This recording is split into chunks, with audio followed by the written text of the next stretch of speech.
1 red light, 2 red lights, 3 red lights, 4 red lights, 5 red lights. And it's lights out, and away we go. Whitey seems to be kept in the same kind of stature as he always has been, keeping things as consistent as they've always been. But just behind him, Red Jelly is looking to have some particularly good pace. Son 85 has been making his way up the standings as well. He's currently in P2, I'm pretty sure, after having some really good lines. But YC is looking more dominant than anyone here, as usual. But what's this? Red Jelly takes an incredible line to cut his way up into second place. I think Jerry Pecco might have made a mistake, because he's currently only trailing in 5th. All of the drivers are extremely close to each other. Beastava is starting to claw through the standings as well, as he cuts into 3rd and is now challenging Heya for 2nd. No, it's neck and neck between Red Jelly and Whitey. Whitey gets faster speed off that line, but I think Red Jelly has DRS. He slips on the curb a little bit, but this is looking really even with the Aston Martin and the Ferrari. Either this isn't Whitey's strongest track, or Red Jelly has something awoken in him. Whitey's in trouble! Whitey ended up hitting a track limit! Oh my god, and now it's Heya leading the race with Red Jelly just behind him! This could be a first-time win for the Ferrari wingman, or it could be Aston Martin's first win in their entire history, as Red Jelly is now looking to try and take the lead of the race from Heya. This could be the end of the 4-win streak dream for Whitey, as now Red Jelly takes the lead of the race after Heya has been putting a really good job up fighting him. Or is it because Heya is already starting to try and fight back, and Whitey is starting to claw back in the positions as well? But it's looking like Red Jelly has quite a bit of a grip on this race in particular, and after that critical mistake, if Whitey isn't able to touch up on it, then he might not end up finishing in P2 or catching up to Heya. But yeah, it's an extremely close battle between Red Jelly and Heya, both of them for their debut win, and Red Jelly flips the car! That's the last thing that Aston Martin wanted on such good form, and now it's looking like the reserve for the main driver fighting the wingman Heya is now leading the United States Grand Prix. Is the Ferrari domination ever going to end? Whitey ends up making a mistake again, and now it's Whitey looking to try and take back the lead, which he missed by hitting the track limits. But they're not out of the woods, as Beastava is looking to try and catch up. But now Heya has to deal with Whitey as well. They were actually looking quite even with each other going into the next race. So I mean, going into this race, like near the beginning of it. So is Heya going to try and put up a battle with Whitey, or is he going to move out of his way to let his teammate maximize his points?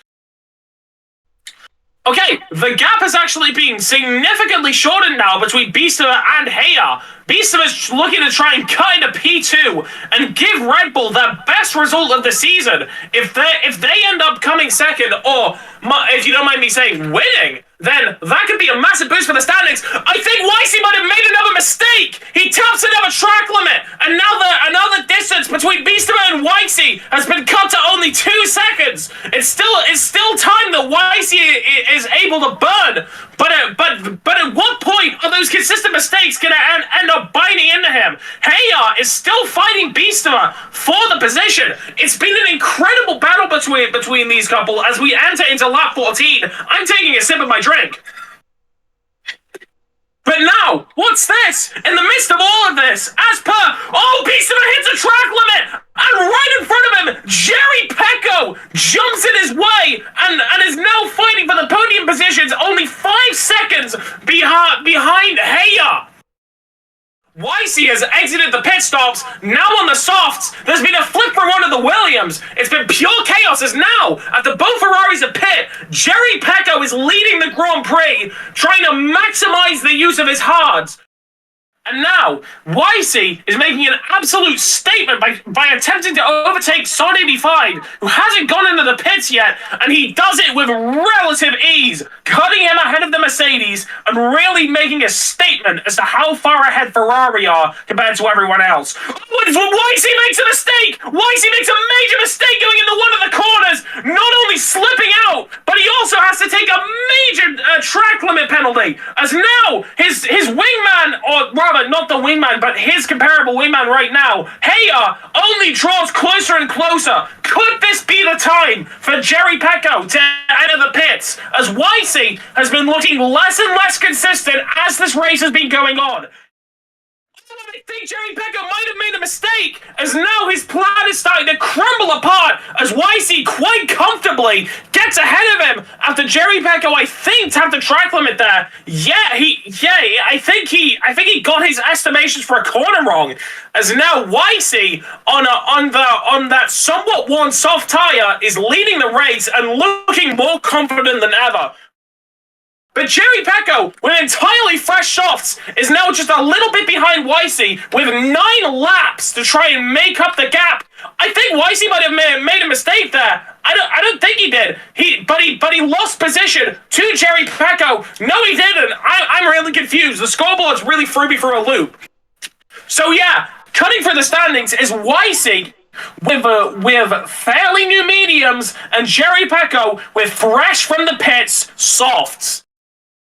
Now, Jerry Pecco is looking to try and make a jump on Sun 85, where I think he's pit, but I'm not 100% sure. Yeah, he's probably pit. As now Jerry Pecco is going down the straight with fresher tires than all of them, with I think that's 7 laps to make up 2 seconds with the freshest tires on the grid. Jerry Pecco has to be an absolute rocket to try and catch up with YC.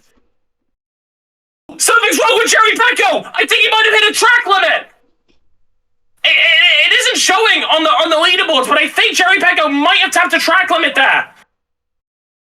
Okay, he goes around that corner. YC, still not showing any form of getting in. YC, it's a track limit! This could be over for YC's chances to get the 4-peat, as now Jerry Pecco has more speed! Could he get ahead of YC in the penultimate lap? The gap is back down to 1.4 seconds. It's potentially bringing itself to 1, as now Jerry Pecco is once again within 1 second of YC, but this is where YC picking the mediums is gonna pay off for him, as now they're gonna be at similar grip to each other. This is gonna be one of the closest ends to a Grand Prix I think I've ever seen. YC, who decided to go for that 1 extra pit stop for mediums, made a play to save him the entire game, and even after such a major mistake, and after such a close battle, and after I couldn't even tell who would win, YC, by the smallest possible margin, wins the United States Grand Prix. He makes it a quadra repeat. Jerry Pecco, after coming so close, has to settle for 2nd place. It was almost a legendary run for Haas, but that first win is going to have to wait for another day. Again, it was an incredible showcase from Jerry Pecco, who is looking for his first win, but YC has been completely unstoppable, as now his points go into the triple digits after what is only the 4th race.